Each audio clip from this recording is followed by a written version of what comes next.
Robert Baratheon was not a man given to delicate introspection or quiet reflection. Even after winning the Iron Throne, his boisterous nature remained the same as when he had led his rebels to victory against the Targaryens. Yet there were certain moments, often late at night when the feasting was done and the whores had disappeared from his bed, that he found himself wandering the corridors of the Red Keep or riding out into the streets of King's Landing in search of distractions. Sometimes he sought a brawl, sometimes he sought anonymity in a wine sink, and sometimes, in those rarest of occasions, Robert Baratheon sought to remember the things that once truly mattered to him. He had always been a man of simple tastes. A warm bed, a hearty meal, an ale in his cup, and the echo of steel clashing on steel. For years, he had occasionally visited the blacksmiths of the city to watch them hammer out swords and helms. He claimed to be ensuring the quality of arms for his knights, but in truth, he enjoyed the smell of the forge and the rhythmic clang of metal. It reminded him of earlier days, when he was still young and hungry, when each stroke of a warhammer might change the fate of kingdoms. The older he got, the more he found solace in the flickering light of a forge, the hiss of water meeting heated steel, the scraps of bright metal hammered into shapes that promised future glories or future ruin. It was under these circumstances that Robert, one day, found himself in the shop of the master armorer Tobo Mott, reputed to be one of the finest smiths in King's Landing. Robert had come alone, disguised in a thick cloak and for once without the Kingsguard or even the gold cloaks. He wanted no attention. He never did during these secret outings. In the dim interior of the armory, the air filled with the scent of hot iron and soot, he watched Mott's apprentices at work. His gaze fell upon a young boy who toiled at a smaller forge. The lad appeared no more than 15 or 16, broad-shouldered for his age but still overshadowed by the older men. Robert leaned against a timber post, arms folded beneath his cloak, and watched the boy. At first, he did not see anything extraordinary. But as he lingered, he noticed the surety in the boy's movements. The apprentice seemed confident beyond his years. Every downward strike of the hammer, every turn of the metal, every precise tempering told a story of natural talent. Robert himself, who had spent a lifetime around the forging of arms, recognized the marks of an unusually gifted smith. He saw the glowing metal come to life under that boy's hands, the edges hammered clean, the shape drawn from raw steel into something lethal yet beautiful. There was a subtlety in that craft that Robert could hardly put into words. He watched the boy wipe sweat from his brow, revealing a face that seemed familiar in a way that triggered an uneasy feeling in Robert's gut. There was a set to the boy's jaw, a certain turn of his nose that reminded the king of someone. He could not put a name to the similarity at first, but his curiosity was piqued. Moving from his station, Robert walked around the workshop, glancing at Tobo Mott's other works. The master armorer approached, recognized the king beneath the hood in an instant, and bowed low. Robert lifted a finger to his lips, imploring silence.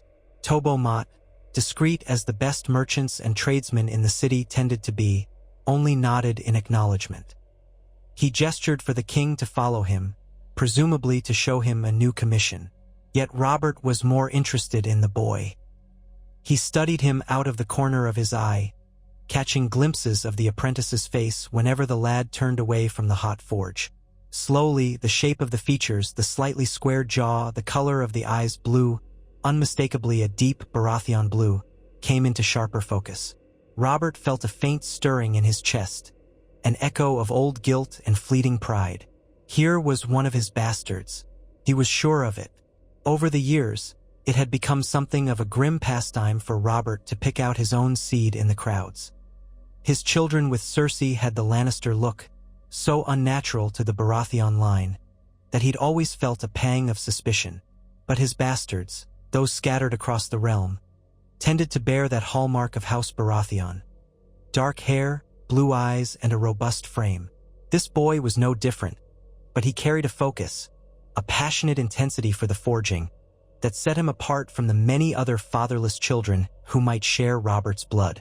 The king decided not to address this discovery openly in front of the rest of the apprentices. Instead, he asked Tobo Mott to show him their best works. Mott displayed ornate armor sets, each hammered into intricate shapes with swirling designs, inlaid with gold leaf or polished to a mirror sheen. Yet Robert's eyes roamed until they fell upon a half-finished piece off to one side. A breastplate hammered by the boy. Something about the subtle shaping, the balanced curves, struck Robert as extraordinary. He lifted the piece. It was strong but not heavy, the lines smooth yet functional. It struck him that if given more time and resources, the boy might produce arms of unrivaled quality. When Robert turned it over, he caught the faint maker's mark. A small bull's head, so carefully etched that one might almost miss it. He understood the sign. The boy's name, as he would later learn, was Gendry. Later that night, Robert had summoned Tobo Mott to the Red Keep. With them, he had also demanded the presence of this young apprentice. Rumors flew among the other apprentices and Mott's household, but no one truly knew why the king had come to the shop, why he wanted to see the boy, and why he had insisted upon secrecy. Tobo Mott arrived promptly, Gendry in tow. The master of arms for the Red Keep, a few guardsmen, and some high-ranking members of the household staff were also there in quiet attendance, ready to witness Robert's curious request. Gendry knelt awkwardly before the Iron Throne, still in his work tunic, his hands black with soot and calluses. His eyes flicked upward, meeting Robert's gaze only briefly. The king studied him from atop the Iron Throne and found the awkward kneel of a boy not used to courtly manners, but also the resolute posture of someone too brave or too ignorant to show proper deference. Robert liked that. He had always scorned the stiff courtiers and sly flatterers that infested King's Landing. This boy's raw honesty, etched in sweat and grime, was refreshing. When the king spoke, his voice echoed in the cavernous throne room. He questioned Gendry about his apprenticeship, about how long he had been forging steel, about what he liked best in the work. The boy responded with the direct, short answers of a commoner unaccustomed to speaking before a king. He showed neither trembling terror nor the sly cunning that others might try. Robert's eyes occasionally darted to the signet ring on his own finger, House Baratheon's crowned stag, knowing that the boy shared that blood.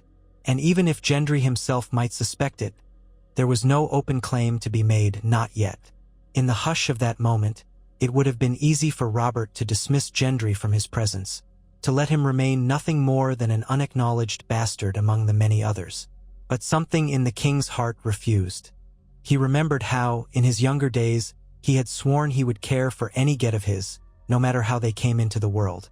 That vow had faded over time, overshadowed by the daily rituals of kingship and his failing marriage to Cersei.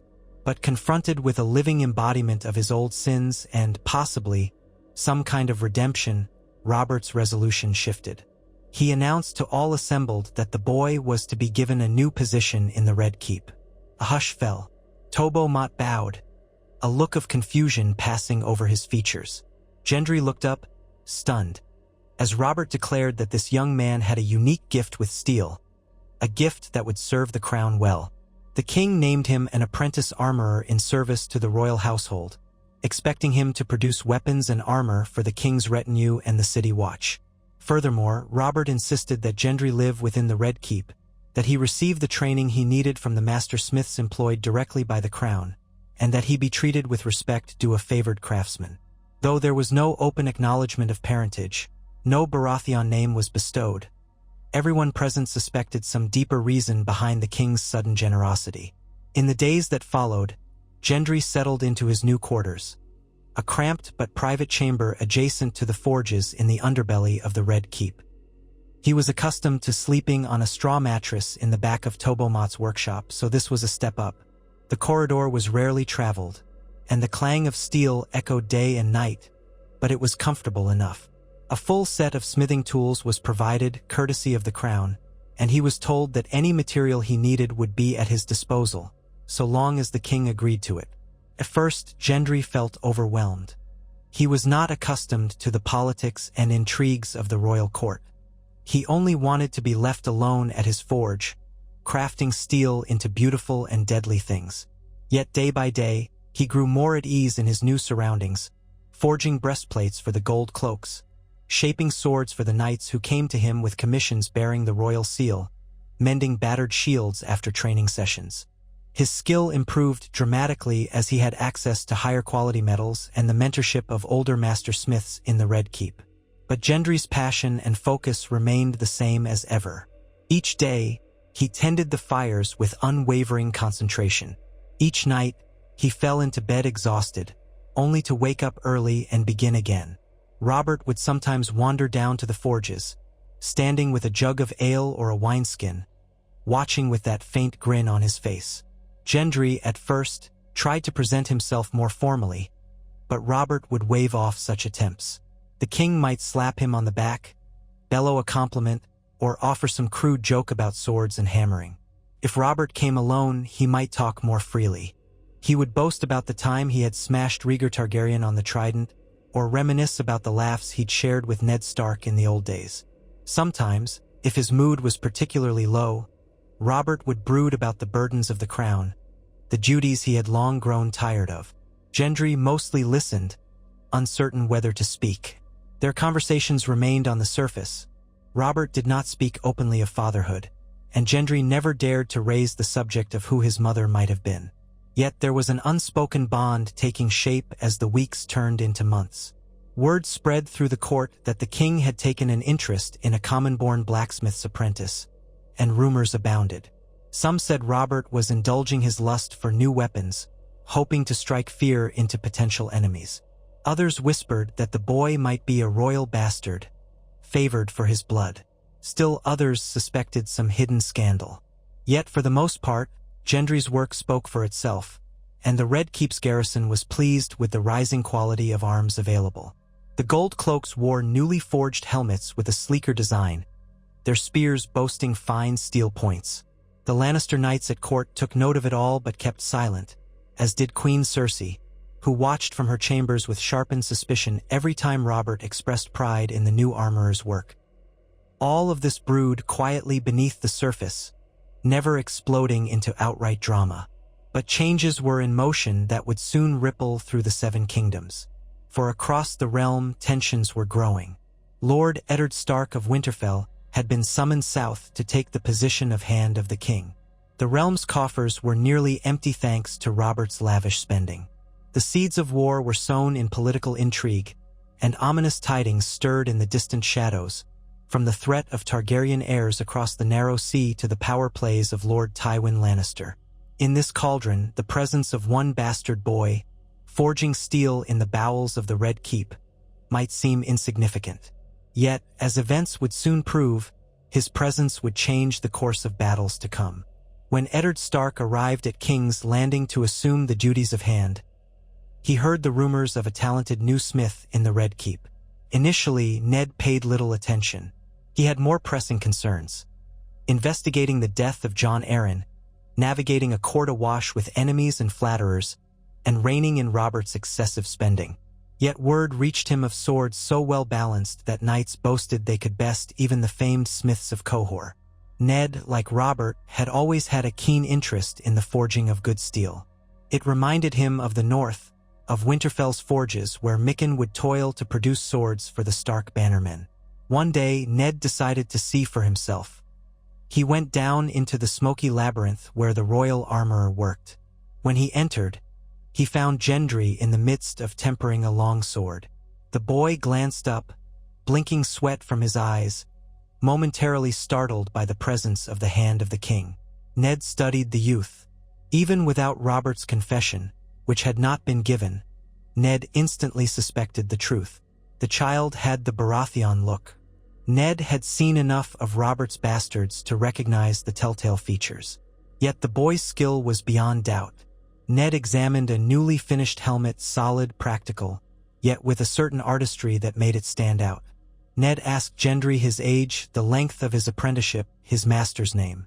The boy answered plainly, with none of the flinching or cringing that so many at court displayed before the Hand. Ned was impressed, both by the craftsmanship and by the straightforward manner. He quietly deduced that if Robert had indeed raised this boy to a position of favor, there was likely a reason behind it. Perhaps it was guilt. Perhaps it was paternal pride. Either way, Ned sensed that Gendry's presence might one day become a point of tension with the Lannisters, especially the queen. He resolved to keep an eye on the situation, but did not interfere. Let the boy enjoy his craft, Ned thought. The realm needs good steel more than it needs another court scandal. But such matters could not remain quiet forever. Cersei Lannister had her own watchers in the Red Keep. They informed her of the times Robert visited Gendry, the affectionate slaps on the shoulder, the small jokes exchanged. They told her that the king had singled out the boy's work in front of the city watch, praising him as the best young smith in King's Landing. They noticed how Robert might bring the boy a skin of wine, or toss him a coin for a job well done, or speak more warmly to him than he did to his so-called true-born son, Joffrey. Cersei's eyes narrowed whenever the name Gendry reached her ears. She had endured Robert's infidelities for years, and she hated every reminder of them. The notion that one of his bastards might be living in the Red Keep, enjoying a favored position, grated on her pride. For now, she bided her time, focusing on other plots, but her resentment festered. Meanwhile, the city watch grew stronger. Gendry's improvements did not stop with arms. He began experimenting with better methods of forging chainmail, learning from the older smiths in the Red Keep but also innovating with his natural creativity. The gold cloaks found themselves better equipped and thus more confident. Even the royal guards benefited. Gendry forged new plate segments that provided greater mobility while maintaining protection. Word of this young genius spread beyond the city walls, reaching lords and knights in the Crownlands and beyond. Some sought out Gendry for private commissions, offering bribes or flattery, but the boy refused them unless the king or the hand gave permission. He was loyal in that regard. The king had given him everything he now had, and so it was to the king that his service belonged. Robert was amused by the boy's sense of duty. It reminded him of a younger version of himself, though less hot-tempered and more focused. The king began to wonder if the boy might not only be a valuable craftsman but also a valuable presence on the battlefield if war ever came. After all, Robert's natural children, if indeed Gendry was one, tended to share his physical prowess. Although Gendry had never been trained for war, the king considered the possibility of teaching him how to handle a warhammer or sword. He brought the idea up one evening in the Red Keep's armory, while Gendry was finishing the polishing of a steel gorget. Gendry, still unsure of the king's exact intentions, politely demurred, saying he had too much work and lacked any real talent for wielding weapons as opposed to forging them. Robert roared with laughter, insisting that a good smith should know how his swords feel in the hand of a warrior. Gendry eventually relented under Robert's insistence. A small training regimen began with a few of the Red Keep's trainers, usually at odd hours. Gendry struggled at first, as many novices do, but soon enough, he displayed a decent aptitude, swinging a warhammer with surprising force, though he lacked the refined technique of a knight. Robert, though rarely patient in other matters, found a curious paternal pride in watching the boy's progress. He would bark instructions from the sidelines, occasionally demonstrating a stance or a move, thundering about how he had crushed men's skulls in Robert's rebellion. Gendry listened, adopting a quiet determination to improve. The forging continued to be his true passion, but the beginnings of a warrior's skill set took root in him. Ned Stark witnessed some of these sessions from a distance, eyebrows raised at Robert's uncharacteristic attention. He wondered how long it would be before the Queen took direct offense to these paternal gestures. He also worried about the realm. News had arrived of Daenerys Targaryen's marriage to a Dothraki Khal, and rumors of possible invasions swirled. In the Vale, Lisa Arryn had locked herself and her son away in the Eyrie, refusing to come to King's Landing. Tensions in the north were quiet, but the Greyjoys in the Iron Islands had been suspiciously quiet as well, and the talk in the streets grew dark. Ned felt that the small council was rife with deceit. Littlefinger, Varys, Pycelle, they all had their secrets. Gendry, ironically, seemed like the purest element in the entire mess. A boy who only cared about hammering steel into shape. If only the rest of the realm could be so direct. The moment of reckoning arrived sooner than anyone expected. Jon Arryn's final investigations had concerned the royal bastards. This was well known to Ned, who had followed the trail of the late hand's inquiries into King's Landing's brothels. In the original course of history, Gendry might have been one of those found and quietly hidden away. But now he was in the Red Keep, forging steel under the king's direct patronage. Rumors had long suggested that Robert's trueborn children, Joffrey, Myrcella, Tommen, did not share the Baratheon traits. Jon Arryn, or so Ned suspected, had discovered that their hair and eyes were purely Lannister. Gendry, with his dark hair and blue eyes, was living proof of Robert's lineage. If Robert ever chose to bring the matter into question, Gendry's existence in the Red Keep would stand out as a glaring challenge to Cersei's children. Cersei understood this. Her sources whispered that Ned had spoken with Gendry on several occasions. Even if Ned had not confided his suspicions to Robert, it was only a matter of time before he uncovered the truth. She knew that if Robert decided to set aside her children to name Gendry, bastard though he was, some form of heir or legitimate son, the entire Lannister hold on the throne would be threatened. She would not allow that, but she could not act openly against Gendry without provoking Robert's wrath. So she bided her time, feigning disinterest. She let it slip to her brother Jaime that perhaps it was time for a hunting accident or some discreet measure. Jaime, for his part, advised caution. The boy was rarely alone, working in the heart of the Red Keep, easily accessible to the king. The risk was high. It was during this precarious lull that news broke of trouble in the Riverlands. Gregor Clegane, under Tywin Lannister's orders, had begun raiding villages in retribution for perceived slights from House Tully. The realm teetered closer to open conflict. Ned, incensed by these outrages, issued orders for Clegane's arrest. This act infuriated the Lannisters, and Robert found himself in a vortex of demands and threats. Not one for subtlety, Robert roared that he would handle the matter himself and promptly announced a grand hunting expedition to clear his head. Many suspected it was merely an excuse to escape the city and avoid dealing with the mounting tensions. Before leaving, Robert entrusted the oversight of King's Landing to Ned Stark. The king also left instructions for Gendry to continue forging weapons for the City Watch, possibly anticipating the city would need them if war broke out. Gendry, for his part, toiled as always, somewhat oblivious to the swirling politics. He was dimly aware that the realm was in turmoil, but no one had given him reason to leave the forges. The king was gone, but Gendry had his tasks. He hammered out new swords, tested them for balance, and etched them with the crowned stag of House Baratheon. And then, all at once, the news arrived. Robert had been gravely injured by a boar while hunting. He was brought back to the Red Keep, bedridden, his wounds mortal. The entire court fell into disarray. Ned tried to see the king alone, but Cersei blocked him at every turn. In the original history, the conflict over the succession would have begun here, leading to Ned's accusations of Cersei's incest, the revelation that Joffrey was not Robert's true son, and eventually the War of the Five Kings. But in this altered course, there was another piece on the board. Gendry, the king's recognized royal armorer, widely whispered to be the king's bastard son. Ned managed to slip past the queen's watchers and entered Robert's chambers late at night. A hush fell over the room. The stench of sour wine and old blood hung thick in the air. Robert lay upon his bed, pale, sweating, in obvious pain. He beckoned Ned closer, sending away the maester and any guards in the chamber.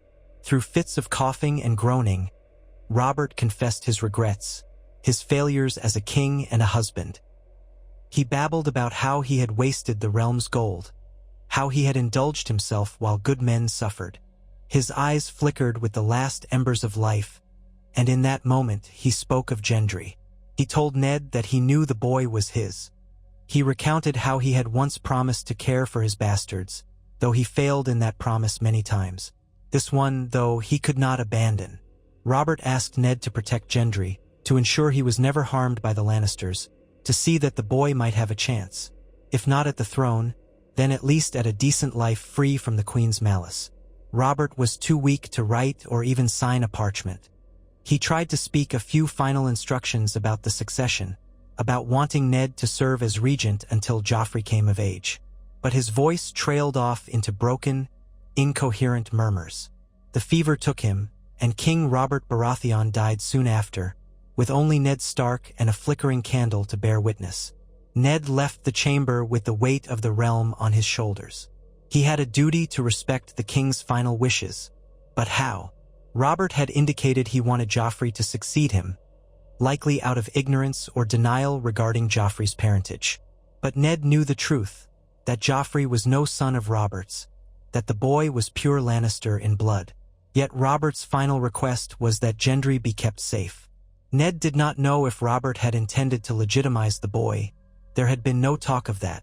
But the knowledge of Gendry's parentage was too dangerous to remain idle. Soon enough, the realm learned of Robert's death. Cersei seized the moment. She proclaimed Joffrey as king, demanding Ned bend the knee immediately. Ned, holding the king's seal and armed with the knowledge of Joffrey's bastard heritage, hesitated. He tried to negotiate, but Littlefinger's machinations and Cersei's cunning overcame him. In the confusion, Ned was betrayed by the Gold Cloaks, who had been swayed by the Lannisters despite the arms Gendry had forged. Ned found himself under arrest for treason. Sansa was taken hostage, and Arya fled into the streets. In the chaos, Gendry was caught off guard. He had been delivering a newly finished sword to a guard post when the city watch turned on the Stark household guard. Suddenly, the corridors filled with the clash of steel. Gendry was unarmed at first, having left his own practice weapons behind. He ducked behind a pillar when 3 Lannister guards rushed by, swords red with Stark blood. The taste of fear filled Gendry's mouth. He wondered where the king was, unaware of Robert's death until a frantic servant informed him. A wave of disbelief struck him. Robert, the man who had taken him from the streets, who joked with him at the forge, gone? The news that Joffrey was now king hardly meant anything to Gendry beyond a vague sense of dread. The queen disliked him, that much he knew. If she had no reason to keep him around, she might have him executed to prevent any threat to Joffrey's rule. In his confusion, Gendry fled to the armory, grabbing a hammer. He saw a few gold cloaks who recognized him. Some were loyal to the king's memory, others had sworn newly to Joffrey. Chaos reigned, and Gendry found no direct orders. In the next hours, the city erupted in riots and violence. The news of Robert's death caused panic. Petty criminals took advantage of the confusion. During this turmoil, Gendry made a decision. He had to leave. He did not trust that the queen or Joffrey would let him live. He did not know the politics, but he knew that if the queen suspected his parentage, it spelled danger. He hastily packed a few belongings, mostly forging tools and a small stash of coins, and prepared to slip out of the Red Keep under the cover of darkness. Before he could do so, however, he encountered an unexpected figure. Lord Eddard Stark, bruised and beaten, escorted by a troop of Lannister guards as they paraded him toward the dungeons. Their eyes locked for a moment. Gendry felt an impulse to help, but there was nothing he could do against so many armed men. Ned's expression seemed to carry a silent apology. Then they were gone. A wave of guilt struck Gendry. He remembered how Ned had treated him kindly, how the man had suspected his identity but did not condemn him. Perhaps Ned had even tried to protect him. In that moment, Gendry felt the stirrings of responsibility. He was just a bastard with a hammer, but he had to do something. He stayed his flight, at least temporarily, lurking in the shadows of the Red Keep to see how events would unfold. The next day, Joffrey held court, demanding oaths of fealty. Cersei stood beside him, along with the newly appointed members of the Kingsguard. Sansa Stark knelt, pleading for her father's life. Varys, Littlefinger, Pycelle, and a handful of other lords witnessed the spectacle. The crowd was thick with gold cloaks in their newly forged armor Gendry had helped create. He watched from a distant corner, hidden behind pillars, heart pounding. He saw Ned brought forth in chains, forced to kneel. He heard Ned's confession, presumably coerced, in which he declared Joffrey the rightful king and begged mercy. Gendry gripped the hilt of his hammer, teeth grinding. Then, in one swift moment of cruelty, Joffrey demanded Ned's head. Shouts erupted. Sansa screamed. The crowd gasped. Ser Island Payne raised the greatsword ice, and Ned Stark was beheaded in full view of the court. Gendry froze, the horror of it searing into his mind. This was the man who might have tried to protect him. This was the father of his king's friend. No, not friend. Robert had been something else, a patron, a father figure in secret. Now all of that was meaningless. As Ned's head fell, Gendry felt an icy resolve grip him. He had no future under this king. If Ned Stark, who was Robert's oldest friend and the hand of the king, could be butchered so callously, what hope was there for a bastard who bore Robert's likeness? Cersei had not openly identified him as a bastard, but it was only a matter of time before rumors reached Joffrey's ears, and the Boy King decided to eliminate any possible rival. Gendry fled that night, forging papers that named him a commoner heading to the Riverlands in search of blacksmithing work. With the gold cloaks on high alert, he needed cunning. He wore a hood to conceal his features, traveling with a merchant's wagon that smuggled him out of the city. As he left King's Landing behind, he wondered if he would ever return. Fear, anger, and a lingering sense of loss churned in his chest. He did not know where he would go, only that King's Landing was no longer safe. But the war had begun. Word spread that Robb Stark was calling the Northern Banners, determined to avenge his father and free the North from Lannister rule. Stannis and Renly Baratheon both made claims to the Iron Throne, each insisting Joffrey was no true son of Robert. The Riverlands became a battleground. The Reach and the Westerlands were mustering forces, as were the Stormlands.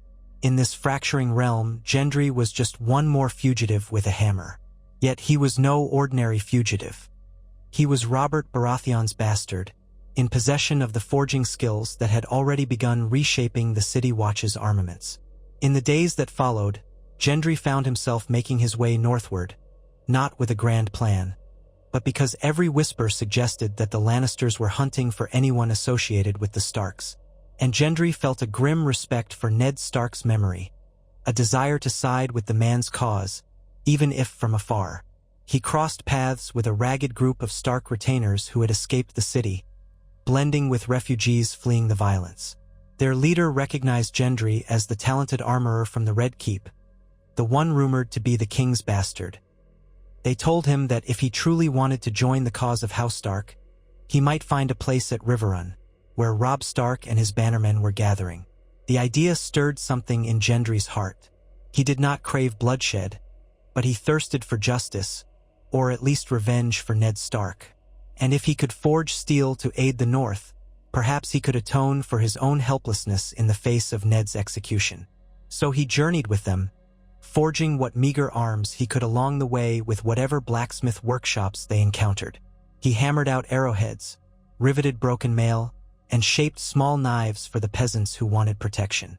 Word of his skill spread, and when at last he reached Riverrun, the seat of House Tully, a cluster of northern bannermen and Tully soldiers awaited him. They were suspicious at first of a boy from King's Landing, but once they saw how he handled steel, they welcomed him, especially once they heard rumors that this was Robert's get. Robb Stark himself, newly declared king in the north, eventually heard of Gendry's arrival. In the great hall of Riverrun, Robb received him. The young king looked weary beyond his years, weighed down by grief for his father and the burden of leading an army. Gendry knelt, uncertain of courtly formalities. Robb asked him directly about King's Landing, about Ned's final days, about what Gendry knew of the circumstances of his father's death. Gendry answered honestly, describing the chaos, the betrayal by the gold cloaks, the heartbreak of seeing Ned brought out in chains and executed in front of the gathered court. Robb's jaw clenched, tears flickering in his eyes. When he asked Gendry why he fled, Gendry mentioned that the queen surely wanted him dead, that he had reason to fear for his life. He did not delve into the speculation that he was Robert's bastard. He did not want to burden Robb with that matter, but he did say that he had once served King Robert personally, that the king had favored him. Robb studied him quietly. Then, in a measured tone, he welcomed Gendry to serve as the North's armorer, at least for the duration of the war. The northern host was in dire need of good steel. Their campaigns in the Riverlands had already seen supplies stretched thin. If Gendry was half as good as rumor claimed, he would be invaluable. Thus, Gendry found a new place among the Northmen, forging weapons for the battles to come. He set up a smithy in the courtyard of Riverrun, aided by a few older blacksmiths who had survived the Lannister raids. With them, he began turning out well-crafted swords, warhammers, spears, and armor plates for the northern soldiers. This shift drastically altered the tide of war. Historically, one of the Lannisters' and the King's Landing forces' advantages was their wealth and access to better arms. But now, the forging genius that had so swiftly equipped the City Watch was now strengthening Robb Stark's host. The armor Gendry helped create was lighter and more flexible, using techniques he had learned from the royal smiths. He introduced new forms of arrowheads that flew straighter and penetrated armor more effectively. Morale improved as word spread that they had a blacksmith who had once been favored by King Robert Baratheon himself. Soldiers took pride in brandishing the newly forged steel, feeling that the spirit of the old king might be with them, a symbolic twist that galvanized their determination to face the Lannisters. As the war progressed, battles began to unfold differently. At the Battle of the Whispering Wood, where Robb Stark famously captured Jaime Lannister, the northern men wore Gendry's steel helms, providing them with extra protection in the night ambush. Some of Robb's cavalry bore lances tipped with Gendry's improved steel, allowing them to punch through Lannister lines more decisively. Jaime, upon his capture, noticed the craftsmanship of the enemy's arms. He marveled at the detail in the chest plates, the cunning balance of the swords. He recognized it as akin to the work he had seen in King's Landing, forging that had once come out of the royal forges. Little did he know that the same boy who had shaped that steel was now outfitting the forces of the North. While Gendry's contributions were not the only factor in Robb Stark's string of victories, they undeniably played a part. Every advantage mattered in war, and well-forged steel often tipped the balance of a skirmish. The northern men joked that their smith hammered as fiercely as Robert had once hammered Rhaegar Targaryen. Gendry found a sense of belonging in their camaraderie, though he still harbored guilt for not doing more to save Ned Stark. He worked tirelessly, day and night, forging and repairing weapons. His arms grew stronger, his skill more refined. The men came to respect him not only for his talent but for his humility and unwavering dedication. Some even speculated that if the war ended, Gendry might be rewarded with land or a title, a testament to how valuable he had become to their cause. Meanwhile, in King's Landing, Joffrey's reign descended into cruelty and excess. Without Robert's paternal presence to restrain him, the boy king indulged in sadistic displays of power, tormenting courtiers, staging savage spectacles. Cersei, caught between trying to rule and manage her son's whims, grew uneasy. The war was not going well for the Lannisters, especially with Jaime captured. Tywin Lannister mustered a large host and marched against the North and the Riverlands, hoping to crush Robb Stark. But Tywin found himself frustrated by Robb's cunning tactics and the unexpectedly fierce resilience of his troops. Reports trickled in that the Northerners' arms were of exceptional make. Tywin realized that the rumored blacksmith from King's Landing might have defected to Robb's side. This was how Gendry's involvement began to shape the war. With each forged blade, each hammered breastplate, he contributed to the might of the Northern army. Robb Stark, hailed as the Young Wolf, racked up victory after victory, capturing entire Lannister contingents, wreaking havoc in the Westerlands. Yet not all was perfect in the northern ranks. Internal politics, the grudges of certain lords, and the cunning maneuvers of the Freys still threatened to undermine Robb's campaign. War is never solely decided by steel, after all, but Gendry's steel was at least giving Robb an edge. As the conflict continued, Gendry found himself forging swords for lords he had once only heard of in rumor. The Great John, Roose Bolton, the Karstarks, the Blackfish, and many more. He also encountered some of the surviving Stark children. Lady Catelyn, stoic in her grief, who thanked him for serving her son. Arya, rumored to be missing, never crossed his path, but he sometimes thought of the lively young girl he had seen in passing at the Red Keep before everything went to hell. Sansa remained a prisoner in King's Landing, beyond his reach. He hammered his frustration into the steel, shaping each blade with the determination to see an end to the Lannisters' tyranny. The ripple effect was felt across the Seven Kingdoms. Stannis Baratheon, upon hearing that some rumored bastard of Robert was in the north forging weapons for the Starks, mulled whether to try to recruit the boy for his own cause.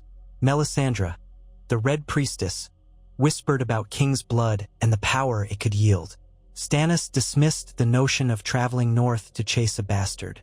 He saw Gendry as irrelevant to his claim, unless the boy somehow threatened or bolstered a competing claim to the throne. Yet the notion of capturing Gendry and using him for some ritual might have flickered through Melisandre's mind. For the moment, however, Stannis was more focused on assaulting King's Landing, which he eventually did, leading to the Battle of the Blackwater. Renly Baratheon, likewise, had briefly considered reaching out to Gendry, but he was more occupied building alliances through the Tyrells. Before Renly could act, he met his fateful end in his camp near Storm's End, under mysterious circumstances involving a shadow assassin. And so Gendry's path remained intertwined with that of the North. It was in the aftermath of Robb Stark's victory at Oxcross that Gendry had another pivotal encounter. A host of Lannister soldiers had been routed, and among the prisoners were several knights who had visited the Red Keep's forges in the past. One recognized Gendry, calling him the King's Bastard with a sneer. The remark circulated among the prisoners and soon came to the ears of the Northern lords. Rumors flared anew that Gendry was indeed Robert's son, that he might have a claim. This caused a stir among Robb's advisors. Some lords argued that Gendry might be used politically, perhaps to gain alliances or undermine the Lannisters' legitimacy. Others worried that if Gendry's lineage became too public, the entire might of House Lannister would come down on them, determined to exterminate Robert's bastard. Robb, weary of the endless intrigue, summoned Gendry to his command tent. The youth arrived, still in his smith's apron, sweat and soot marking his face. He bowed his head respectfully. Robb asked him directly if he knew or believed that Robert Baratheon was his father. Gendry admitted that he suspected as much, that King Robert had given him a position in the Red Keep and had treated him with a measure of paternal favor. Robb nodded solemnly. He told Gendry that if he wished, he could remain simply as their armorer, a loyal subject of the king in the north, and that Robb would do his best to protect him. But if Gendry wanted to assert any claim or draw attention to his parentage, that was another matter entirely, one Robb could not fully endorse without it complicating the war. Gendry, in turn, declared he wanted no throne, no crown. He cared only about forging steel and avenging the cruelty he had witnessed in King's Landing. That was enough for him. Robb took Gendry at his word. He commanded that no one among the Northern lords speak openly of Gendry's parentage, and that the boy be left to his work. This arrangement suited Gendry, yet the rumor could not be entirely suppressed. Whispers continued to spread, some reaching King's Landing, some the ears of Tywin Lannister's agents, and some even swirling in Stannis's camp. In the War of the Five Kings, a sixth potential claimant, however unlikely, was an unwanted complication for everyone. Had events continued along the same lines, perhaps Gendry would have simply remained the North's armorer, forging steel that helped Robb Stark maintain his edge in battle. But war has a way of stirring the unexpected. And so it happened that after a series of devastating defeats inflicted on the Lannisters, Tywin Lannister began to consider alternative strategies. One of these strategies, urged by Cersei in anxious letters, was to eliminate Gendry. She demanded that her father send assassins to kill the boy, lest Robert's bastard become a rallying figure if the truth came out. Tywin resisted at first, seeing it as a distraction, but with Jaime still Robb's captive, the Lannisters needed every advantage. Eventually, Tywin conceded and dispatched a covert team of killers, a band of Sellswords with no official ties to House Lannister, to slip behind enemy lines and deal with Gendry quietly. At that time, Gendry was working in a makeshift smithy outside the walls of Harrenhal, which the Northmen had captured in a daring night assault. The battered castle offered a strategic position. Gendry was busy forging arrowheads and refitting armor for the next campaign. One night, as he left the smithy to fetch water from a nearby well, the assassins struck. They cornered him in the dark corridor, blades drawn, eyes glinting with murderous intent. Gendry, unarmed save for the hammer he carried in his belt, fought with the desperate ferocity of a cornered animal. He parried a sword thrust with the hammer's metal head, sparks flying as steel scraped steel. Another assassin lunged. Gendry dodged, swinging the hammer in a wild arc, catching the Sellsword in the ribs. He could feel the bones give under the impact. But there were 3 assassins in total. The second one rushed at him from behind, blade aimed for his neck. Gendry twisted, raising his arm just in time, but the blade cut deep into his shoulder. Pain flared. Gendry staggered, gasping. The first assassin, momentarily winded, recovered and came at him again. Gendry braced himself for death, until a sudden roar echoed through the corridor. A massive shape barreled into the assassins. It was the great Jon Umber, a towering Northman who had happened upon the ambush. He swung his great sword in a deadly arc, cleaving one assassin almost in 2. The second tried to flee, but Great Jon seized him by the throat and broke his neck. The corridor fell silent, save for Gendry's ragged breathing. Other Northmen arrived on the scene with torches. They found Gendry slumped against the wall, bleeding from the shoulder. At Great Jon's order, they carried him to the maester. The assassins had no sigils, nothing to tie them to House Lannister directly, but everyone suspected the truth. Word reached Robb swiftly, who realized just how serious the threat had become. Gendry was not safe, not so long as the Lannisters saw him as a threat. Robb decided to assign a small guard to protect Gendry at all times, to keep him close to the heart of the army. Gendry, once he recovered, insisted on returning to the forge. His wound ached, but the maester assured him he would heal in time. The boy's resolve was stronger than ever. He hammered steel with even more fury, determined to do his part for those who had saved his life. He forged a mighty warhammer for the Great Jon as a token of gratitude, etched with the sigil of House Umber. The Great Jon laughed heartily when he received it, calling Gendry a true Baratheon, as big of a hammer swinger as King Robert himself. The name stuck among some of the men, who started calling him the Hammer's Heir. As the war ground on, the tides began to shift. Tywin Lannister left the Westerlands, forced eastward by the continuous harassment of northern forces. But the northern momentum slowed, too. Lords like Walder Frey grew discontent, and the alliance with House Bolton showed cracks. Meanwhile, Stannis Baratheon marched on King's Landing, only to be turned back in the fiery battle of the Blackwater. The realm was in chaos, with alliances fracturing at every turn. Gendry continued to forge. He tried to ignore the politics of it all, focusing on the metal in front of him. Yet rumors reached him that Stannis had begun to show interest in capturing King Robert's bastards, believing that their royal blood might be used for dark magic. Gendry's knights grew restless with worry. Could Stannis's men come for him next? Would Tywin try again? Where was safe? Robb Stark intended to push deeper into Lannister territory, but the infamous Red Wedding loomed. In the canonical timeline, this event shattered the Northern cause, killing Robb, Catelyn, and many of their bannermen, effectively handing victory to the Lannisters. Yet in this altered tale, Gendry's presence introduced a small but significant difference. For one, many of the Northern arms were superior, which had led to more decisive victories and fewer Northern casualties overall, thus preserving a slightly larger fighting force. For another, some of the lords who might have wavered on their support for Robb took pride in the unique quality of the arms Gendry provided. It was a token of legitimacy to the Northern cause, and it made them more confident of ultimate victory.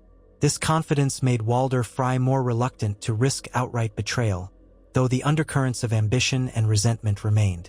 When Robb Stark marched to the twins for the wedding of Edmure Tully and Rosalind Frey, Gendry was among the retinue, though not as a guest. He stayed outside with the Smiths, in a camp set up for the soldiers. The wedding feast played out within the Great Hall. Tensions ran high, but Walder Frey, perhaps reading the changing tides of war, hesitated to launch a full betrayal. Rather than the instant massacre that happened in the original history, Walder Frey tried to negotiate from a position of leverage. He demanded more land, more titles, and a promise of a royal match if Robb Stark ever took the Iron Throne or formed a separate kingdom in the north. Yet Walder Frey was not the only schemer. Roose Bolton, calculating as ever, conspired with the Lannisters, believing that the Red Wedding was the easiest way to gain power. In the midst of the wedding feast, tensions erupted. Soldiers loyal to Bolton, hidden among the frays, made a move to seize Robb. The wedding hall exploded into chaos as crossbowmen on the balconies unleashed bolts on the unsuspecting Northerners. But the Northerners were better armed and better prepared. Many wore partial plate that Gendry had forged or upgraded, turning crossbow bolts that would have normally found flesh. A fierce fight broke out. Edmure Tully was hit by a bolt but survived. Robb himself took an arrow in the arm but was still on his feet. Walder Frey shrieked at the betrayal by Bolton's men, for the old lord had not intended an outright slaughter. He had hoped to extract concessions more subtly. Outside, in the camps, Gendry heard the screams. He saw bolts whistling from the walls. The doors to the great hall burst open, and soldiers poured out, blades wet with blood. Gendry grabbed his hammer and joined the northern soldiers rushing to the defense of their king. The music of the frays had turned into a cacophony of screaming, steel on steel, and dying men. Gendry found himself face to face with Bolton's soldiers, men who wore the flayed man's sigil. They recognized him and attacked without mercy. Gendry's hammer swung in broad arcs, smashing aside swords, caving in a helmed skull. The courtyard became a slaughterhouse as more men poured in from both sides. Roose Bolton himself attempted to corner Robb Stark in the confusion. He might have succeeded if not for the improved armor that Robb wore, a suit that Gendry and the North's master smiths had meticulously crafted. Bolton's dagger, aimed at Robb's heart in a betrayal reminiscent of the original timeline, skittered off a reinforced steel plate. Robb spun around, wounded but alive, and drove his sword into Bolton's chest. The Lord of the Dreadfort gasped, eyes wide, blood seeping over his tunic. He fell to the rushes, dead. The fighting continued until Walder Frey, seeing that the Northerners were not as easily overwhelmed as he had hoped, ordered his men to stand down. He claimed he had been deceived by Bolton's plot, that he had had no intention of slaughtering guests beneath his roof. In truth, he had been complicit but was not expecting such fierce resistance or for things to spiral so quickly beyond his control. With the Bolton conspirators defeated, the Freys found themselves outnumbered and surrounded by a vengeful northern host. Lord Walder, in a desperate bid for survival, sought parley. The Great John nearly brained him on the spot, but Robb called for calm, determined to salvage something from the carnage.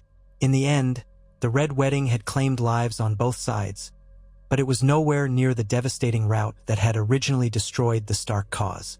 The North retained its king. The Boltons were exposed as traitors, leaving their holdings open to immediate reprisal. The Freys were forced to surrender hostages and lands, swearing fealty anew to the king in the north. Robb, gravely injured but alive, oversaw the negotiations. By the next dawn, the Freys were under Stark occupation, the twins forcibly taken. Robb allowed Edmure's marriage to Rosalind to stand, sealing a coerced alliance. News of the failed treachery spread quickly, demoralizing Lannister supporters and emboldening the North. In the aftermath, Gendry, battered and bruised, was hailed as one of the many heroes who had fought valiantly outside the hall, preventing further reinforcements from trapping the Northerners inside. Soldiers told tales of how he had laid about with his hammer like King Robert Reborn, smashing crossbows and turning back knights. Gendry shrugged off the praise, more relieved that he had survived and that Robb was still breathing. But the stories grew in the telling, adding to the legend that the North's armorer was a fearsome fighter as well as a master smith, and that he might truly be of the blood of House Baratheon. The tide of the war shifted drastically. With the Boltons neutralized and the Freys effectively in submission, Robb Stark secured the Riverlands and advanced west, forging a direct path toward the heart of Lannister power. Desperate, Tywin Lannister retreated to defend the Westerlands. King's Landing, under Joffrey's rule, was left in disarray. The Tyrells, seeing the Lannisters' faltering position, began to question their alliance. Stannis Baratheon, licking his wounds from Blackwater, considered striking again while the Lannisters were weak, or perhaps forging an alliance with Robb.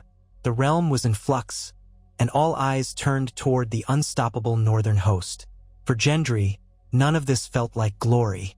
The nights stank of blood and fear. The days were endless toil at the forge.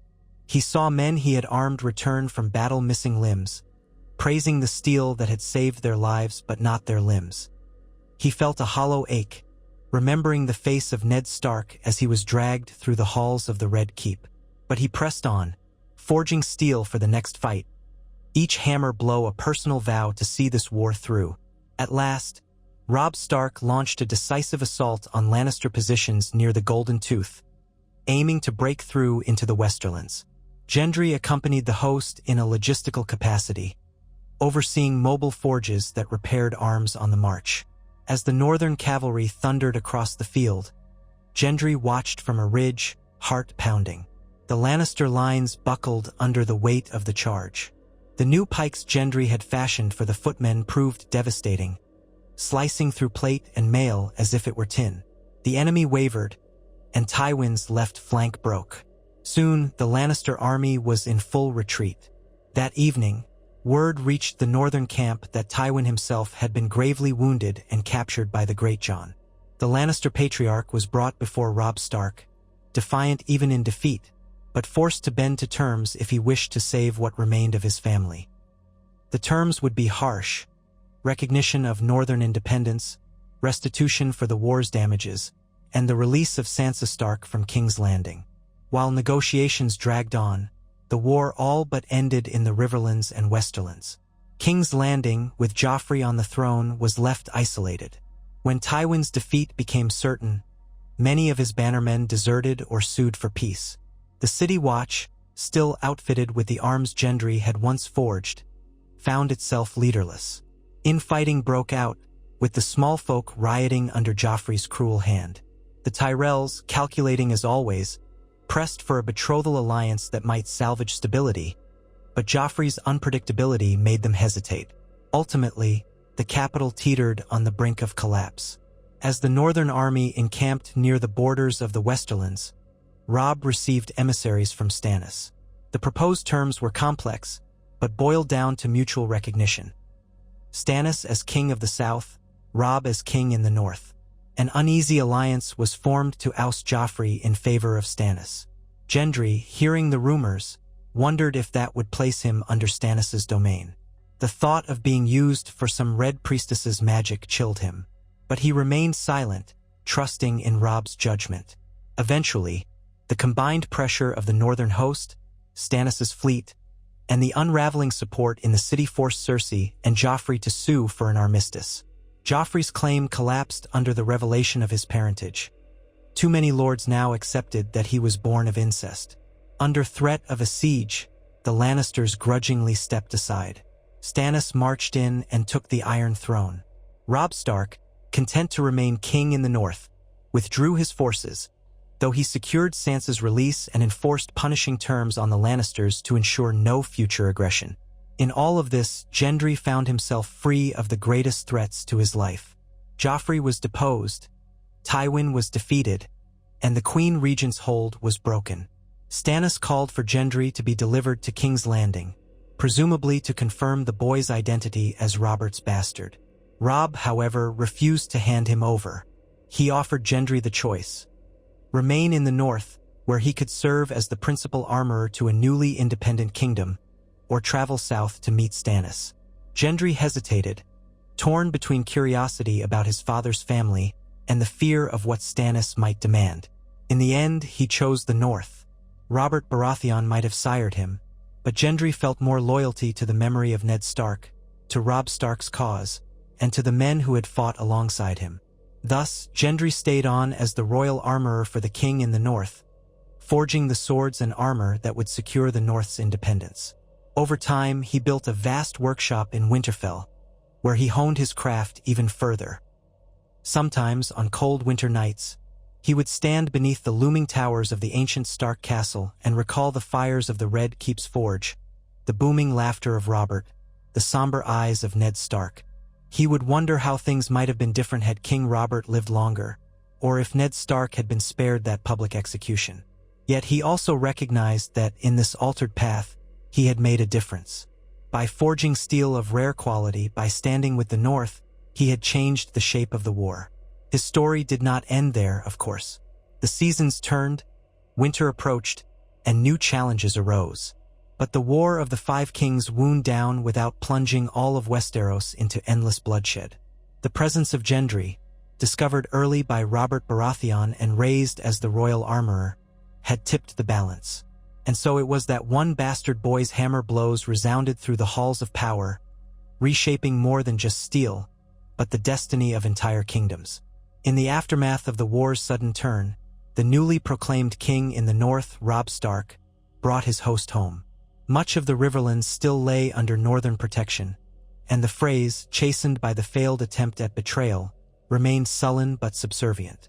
The Boltons were finished as a great power, their lands seized by loyal lords who had proven themselves in battle. With Tywin Lannister wounded and forced into an armistice, and Joffrey toppled from the throne by Stannis' relentless assault, the shape of the Seven Kingdoms had changed beyond recognition in just a few short moons. Though the realm was not entirely at peace, a strange lull settled after so many armies had clashed. The scars were everywhere. Fields lay burned, castles broken, families torn apart. Trade routes stumbled back into motion, carrying fewer luxuries and more desperate refugees. Yet even as the world reeled from the War of Kings, new threats stirred in the distant north. Gendry stood in Winterfell's courtyard, the bitter wind of the north raking through his hair as he considered the enormous fortress around him. Winterfell had suffered a partial sacking in the chaos of the war when Theon Greyjoy had betrayed the Starks. But in this altered course, Theon's attempt to hold the castle had been foiled early. Word of the North's unstoppable might had made many of the Ironborn think twice. Robb had beaten back Theon's foray, though the cost in blood was not insignificant. Now, repairs stretched across the walls, scaffolding rose beside half-collapsed towers, and mason crews toiled with mortar and stone.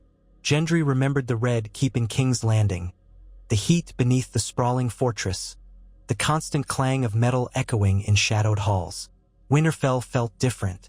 The air was cooler, sharper, and the castle had a sense of deep-rooted endurance. Ancient weirwood trees draped the godswood in silence, and hot springs heated the walls. The place smelled of pine, damp stone, and old secrets. Gendry's new forge was not tucked away in hidden tunnels, but built in a courtyard near the stables, open to the sky so the smoke could disperse. The smith's workshop was a wide, stone-walled enclosure with a peaked roof and thick chimneys that funneled away the soot. A portion of it had been hammered together swiftly upon Robb's return, since the old Winterfell forges were not large enough to meet the demands of the war effort. Gendry had expanded them, driving them to greater capacity with the help of several apprentice smiths. 2 from the Riverlands, 1 from White Harbor, and a pair of older men who had followed him from Harrenhal after the near-disaster of the Red Wedding. That morning, Gendry fueled the coals with fresh charcoal. Snow flurries drifted in the swirling wind. He pulled his cloak tighter, then rolled up the sleeves of his leather apron. His breath fogged in front of him as he inspected the molten metal in the crucible. The hiss of the flame drowned out everything else. The constant presence of winter forced him to adapt his forging techniques, for the metal cooled faster in the open air. He had to work more swiftly or rely on heavy insulation for the crucibles. He tested a glowing bar of steel, carefully hammered it into shape for a sword blade, then set it aside for quenching. The clang of steel on steel was like a heartbeat to him, steady and dependable. As he worked, his mind drifted to the boy he had once been, not so long ago, hammering away in Tobo Mott's shop in the heart of King's Landing. Back then, he'd had no future beyond the next day's tasks. He had felt a faint, simmering anger at the world, never quite knowing why. Now, after all the chaos and the war, he possessed a position of great respect. Some even whispered that he was the mightiest armorer in the north. Yet the ghosts of the past lingered.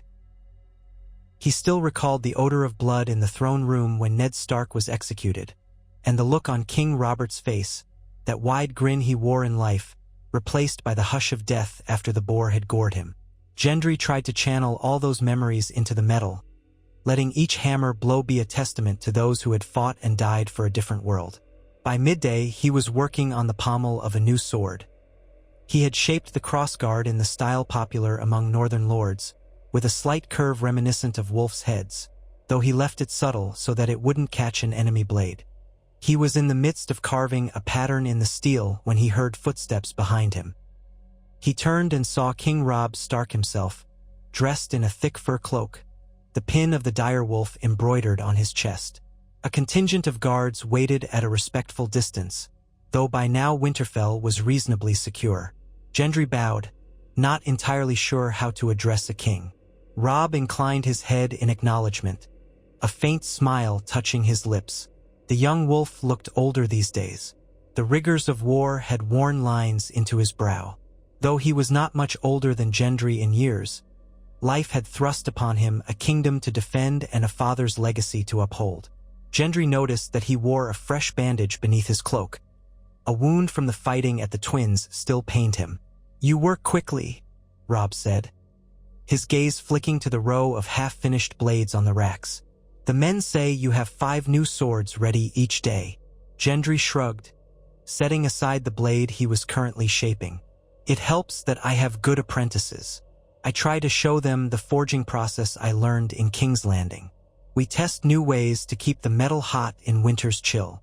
Robb nodded thoughtfully. "Winter may not be here in full, but it draws nearer every day. The nights are colder than ever, even for the north. And with winter's approach, we may have to face other dangers." The king's words carried a hint of unease. Gendry sensed there was more on Robb's mind. He wiped his hands on a rag, uncertain if he should prompt the king to speak. Robb seemed to hesitate, as if weighing how much to reveal.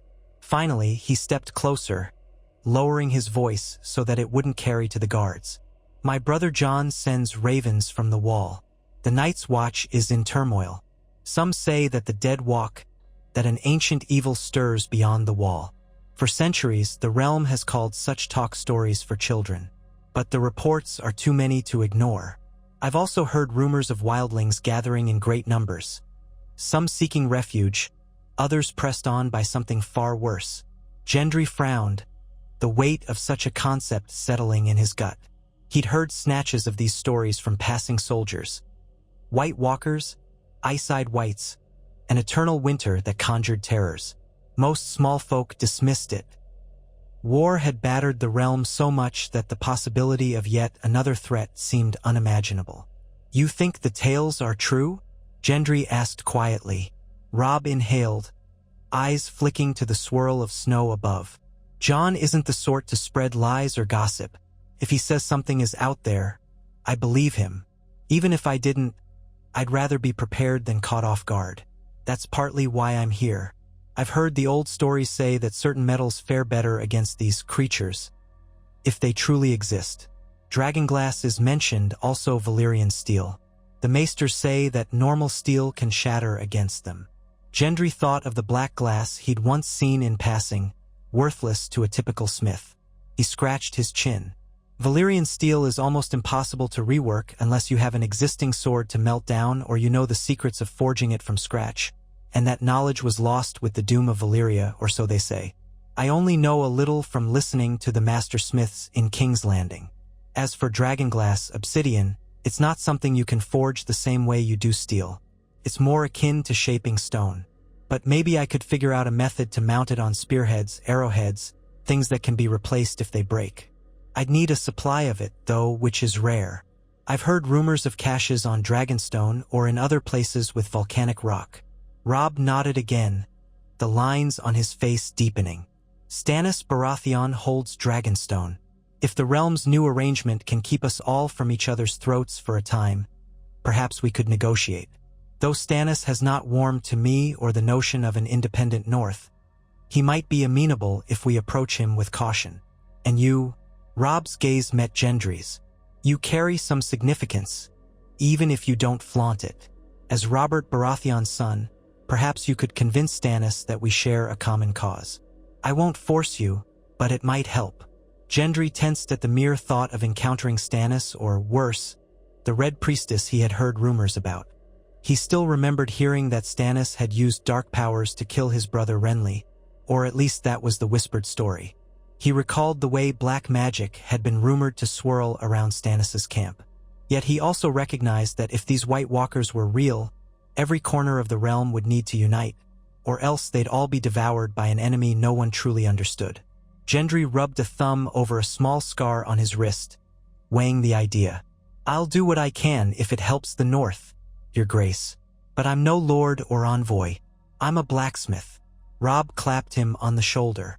"A blacksmith who has saved countless lives with his skill, who hammered a path for us to prevail. You're more valuable than you imagine." His eyes flicked again to the swords in progress.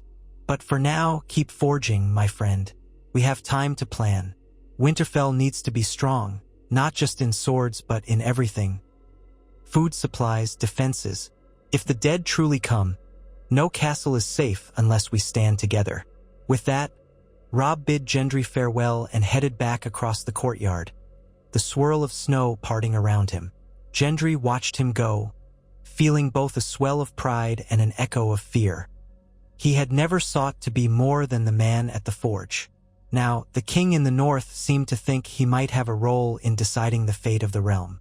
How had it all come to this? Days turned into weeks. Winterfell slowly returned to something like its old self, alive with the activities of stonemasons, carpenters, farmers, and soldiers. The word spread that the North was preparing for a difficult season. Fisherfolk from the White Knife arrived with fresh catches, though the waters were beginning to freeze. Merchant wagons rumbled up the King's Road, hauling building materials and supplies that were in short stock. Where once Gendry's presence might have been an oddity, now he was simply part of Winterfell's daily routine. It was not unusual to see him at the forges, hammering out a new design, conferring with the older smiths, or even delivering a finished sword to a guard. Yet the question of the White Walkers loomed. Ravens arrived from Castle Black with increasingly dire warnings. The wildlings marched en masse, led by a self-styled king beyond the wall, and behind them came something far worse.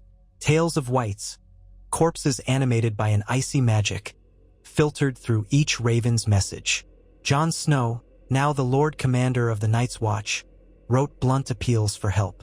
The king in the north, though burdened with the demands of rebuilding, could not ignore the watchers on the wall.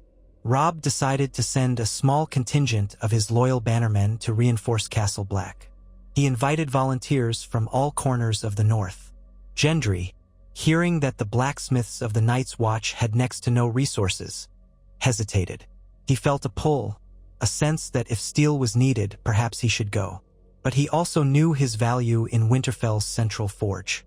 So he stayed where he was, continuing to craft while Robb's envoys and soldiers departed for the wall. As the first snows of true winter settled in, Gendry found himself forging more than swords. Axes, picks, nails, horseshoes, Winterfell needed them all. Some nights, he stayed in the workshop long after the others had gone to sleep, the glow of the coals the only light in the gloom. At times he felt restless, hounded by the sense that trouble brewed beyond the northern horizon, that they were all living on borrowed time. He hammered harder, as if in defiance of the darkness. Eventually, a raven arrived bearing Stannis Baratheon's seal. Robb was away at the moment, visiting the Karstarks to ensure they remained loyal, so the letter was received by Lady Catelyn Stark and Maester Luwin. Gendry, no highborn lord, only learned of its contents when Lady Catelyn summoned him to a council in the Great Hall. She sat at the high table, an air of weariness clinging to her. She had lost so much, her husband Ned, many friends, and nearly her son as well at the Red Wedding. Yet she carried on, resolute, determined to protect her remaining family. Bran and Rickon were alive in this timeline, though Brandon had endured injuries and strange experiences that led him north of the Wall for a time. Sansa had been freed from King's Landing and lived in Winterfell now, though she was as quiet as a startled fawn, mourning her father and uncertain of her future. Arya's whereabouts were still uncertain, rumored to be somewhere in the Riverlands. And Robb, king in the north, had not yet taken a new bride after the fiasco with the Freys, though potential alliances were always swirling about. In that gathering, Gendry noticed Sansa standing at Lady Catelyn's side. She had grown more solemn, but there was a quiet strength in her now. Maester Luwin stood by the table, the scroll from Stannis open in his hand. The hall was mostly empty, guarded by a few loyal men. At the far end, the Great John hovered, arms folded, watchful but silent. Lady Catelyn motioned Gendry forward. "We have received a curious letter from King Stannis. He sits the Iron Throne now, at least as far as the south is concerned. He addresses Robb as the Lord of Winterfell, which is a slight in itself, since Robb was proclaimed king in the north. Yet he extends an invitation for us to send an envoy to Dragonstone to discuss the matter of dragonglass weapons." Gendry cleared his throat. "He's offering to share obsidian?" Maester Luwin adjusted his spectacles. "He mentions large caches beneath Dragonstone's volcanic caverns. The letter says that if the rumors of the threat beyond the wall are true, the realm must unite to face it. He extends this to any blacksmith or master-at-arms who can make use of the dragonglass." However, the older man trailed off, glancing at Lady Catelyn. She finished the sentence. "He also specifically requests the presence of you, Gendry." Her tone was cautious, but not accusatory. "Stannis claims it would be fitting for Robert's bastard to see to this forging, given that Robert's seat, Storm's End, also stands near rocky coasts that produce obsidian. He writes that your father, though he never openly acknowledged you, would have wanted the realm protected from these terrors." She paused, her gaze searching Gendry's face. "I do not mean to pry into your private matters, Gendry, but these negotiations with Stannis concern the entire North. We need to know if you intend to go. And if so, can we trust that you will negotiate on our behalf?" Gendry swallowed the lump in his throat, aware that half a dozen eyes were trained on him. "Your ladyship, I only want to help. If that means going to Dragonstone to figure out how to shape obsidian, then I will. But I serve the king in the north first and foremost. I'll do nothing to compromise his independence or the safety of Winterfell. I promise you that." Lady Catelyn nodded, relief in her eyes. "I believe you, though I doubt Stannis invites you purely from generosity. Still, for the sake of our defenses, it may be necessary. When Robb returns, we will discuss this further." And so Gendry waited, continuing his daily work until Robb came back from his journey to Carhold. When the king in the north rode into Winterfell's gates, he brought a dusting of snow with him, along with a contingent of Karstark riders who had reaffirmed their loyalty. Over a warm meal, Robb and Lady Catelyn held a smaller council with Gendry, discussing Stannis' invitation. Some of the northern lords saw it as a trap. The Great John thought Stannis might hold Gendry hostage to extract oaths or fealty. Roose Bolton would have suggested something vile, but Bolton was dead, so there were fewer voices advising treachery. Lord Roose's replacement, a distant cousin, seemed too timid to speak. Robb weighed the risks. "Stannis doesn't strike me as a man who deals in subterfuge. He's rigid, as unyielding as iron. If he says he wants Gendry to come for obsidian, I suspect he means exactly that. But there's also the matter of that Red Priestess at his side. Her shadowy powers are rumored to be formidable." He looked to Gendry. "You know the risk. If you go, I'll send a small escort with you. Men loyal enough not to cower before the Baratheon banners. But if you would rather remain here, say the word." Gendry flexed his calloused fingers. "I'll go. I want to see if there's a way to craft better weapons from obsidian. The Night's Watch might need them. The realm might need them.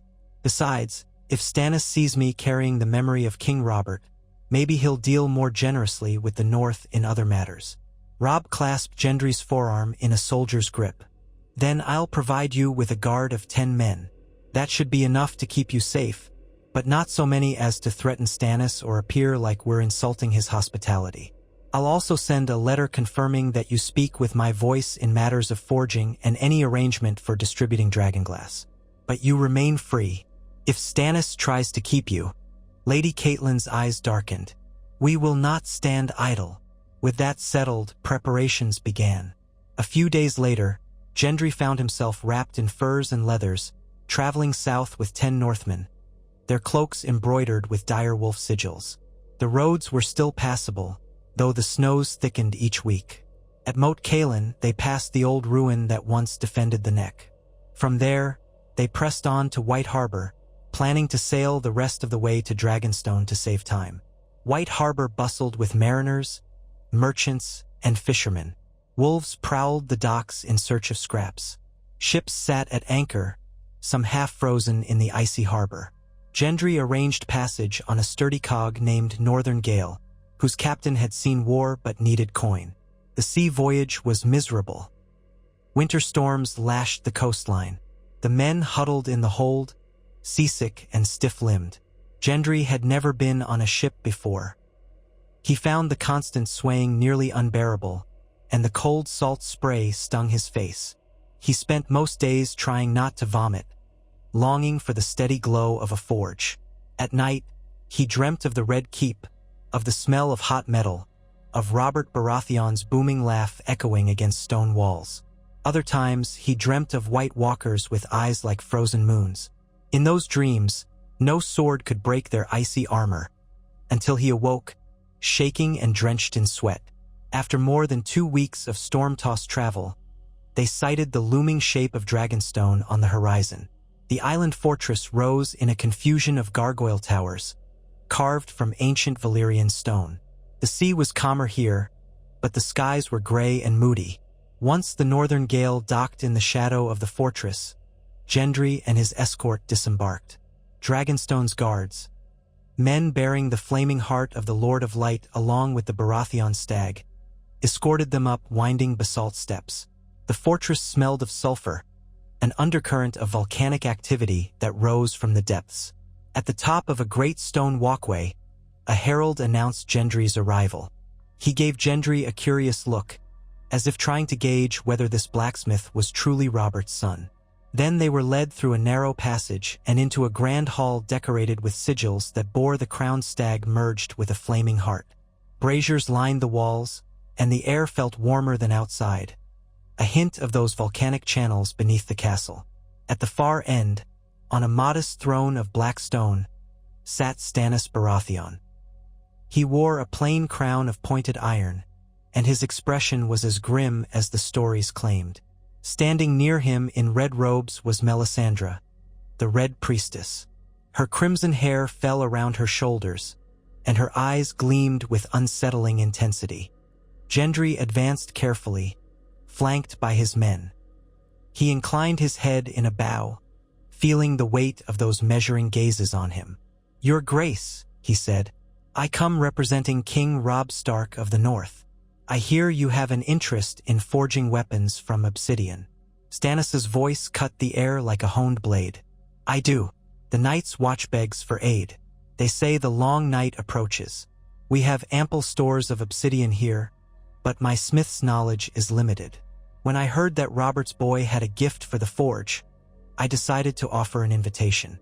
Assuming you can be trusted not to betray me." Gendry let a hint of defiance show in his posture.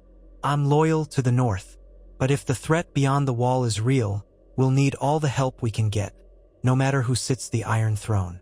Stannis's lip twitched, though whether in anger or grudging respect was unclear. Spoken plainly, and better than most courtiers, his gaze flicked to Gendry's face, searching for traces of Robert. If Stannis saw them, he gave no sign. Instead, he gestured for the Watchers to bring forward a crate. "I had my men gather this from the island's caves. High concentration of obsidian. Show me what you can do with it." The crate was pried open, revealing chunks of glossy black stone. Gendry knelt beside it, picking up one shard. The surface was smooth and reflective. Dragonglass, indeed.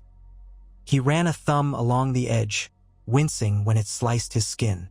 The stone could be lethally sharp, but also brittle. "I can mount these on spearheads, arrowheads, perhaps small blades. It won't hold up to normal swordplay, but against these White Walkers, if the old tales are correct, obsidian is lethal. I'll need a place to shape it and test it." Stannis glanced at Melisandre. She inclined her head, eyes gleaming as if she saw some hidden significance in Gendry's presence. "We have forges here, though they are not as fine as those in King's Landing," she said, her voice rich with an accent from distant As-High. "I will show you the way." With that, the Red Priestess guided Gendry and his men down a side corridor. The air grew hotter, the stones underfoot warmer. They passed through a chamber where veins of volcanic rock ran through the walls, exuding a gentle heat. Finally, they emerged in a torchlit cavern that had been converted into a workshop. Iron braziers glowed, and a couple of blacksmiths labored over an anvil. Their faces were slick with sweat, and the echo of hammers filled the space. One of them paused, eyeing Gendry with challenge. Melisandre murmured in that low voice, "The Lord of Light wills us to stand against the darkness.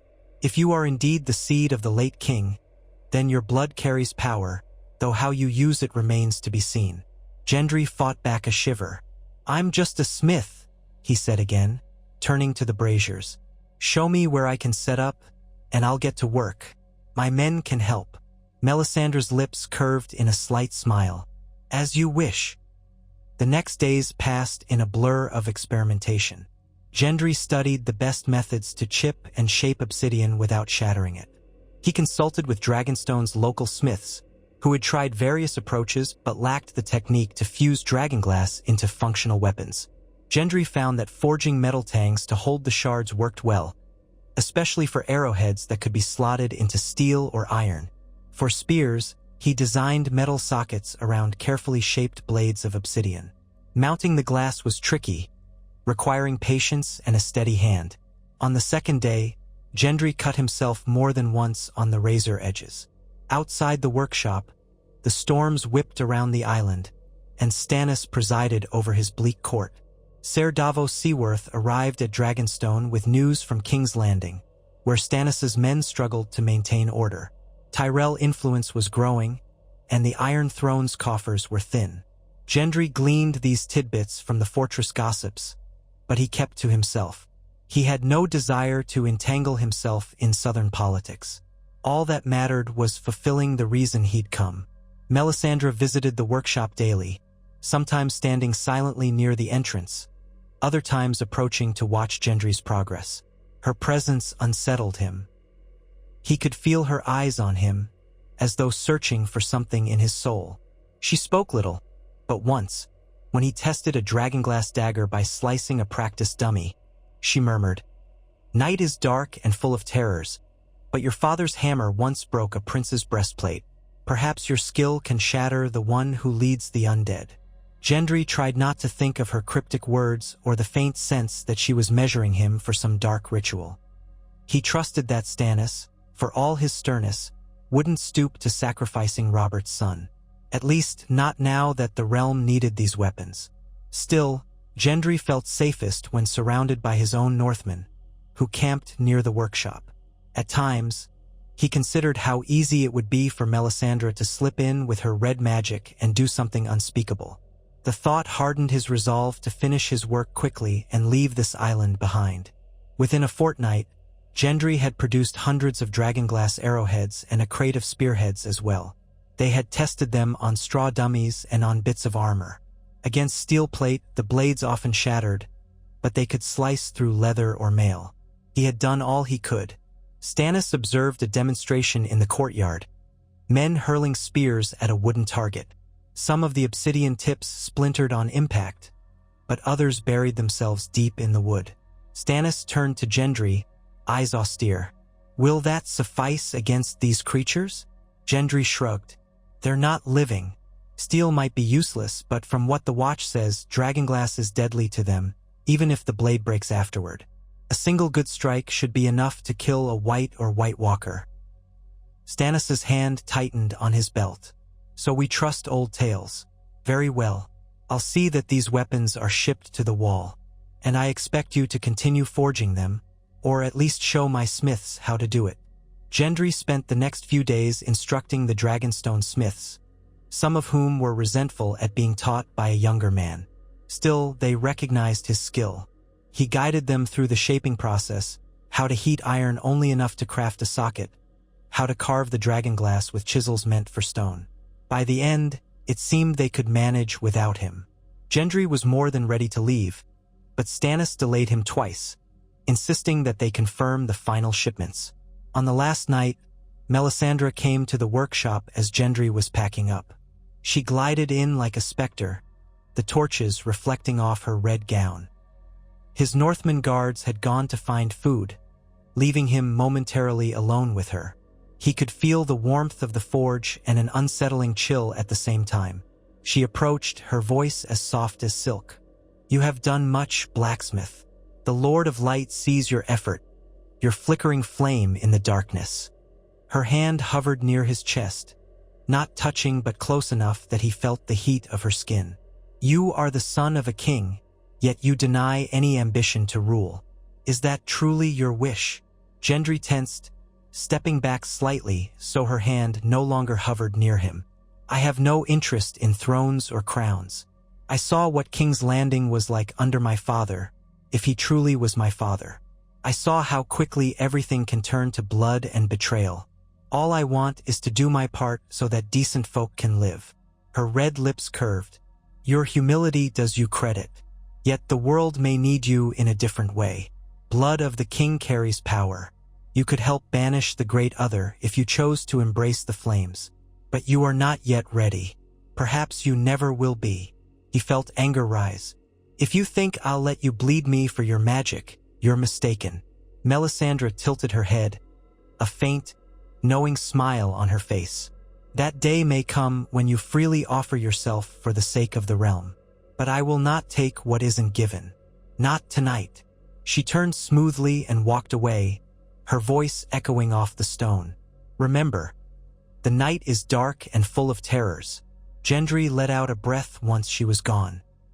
He realized his heart was pounding, as if he'd stood at the edge of a cliff. He felt a rush of relief that she seemed disinclined to force him into any ritual. Yet her parting words haunted him, stirring up images of the White Walkers creeping through the night. The very next morning, Gendry made his farewells to Stannis. The king recognized that Gendry had done what he came to do. Stannis was curt as ever, but he did not hinder their departure.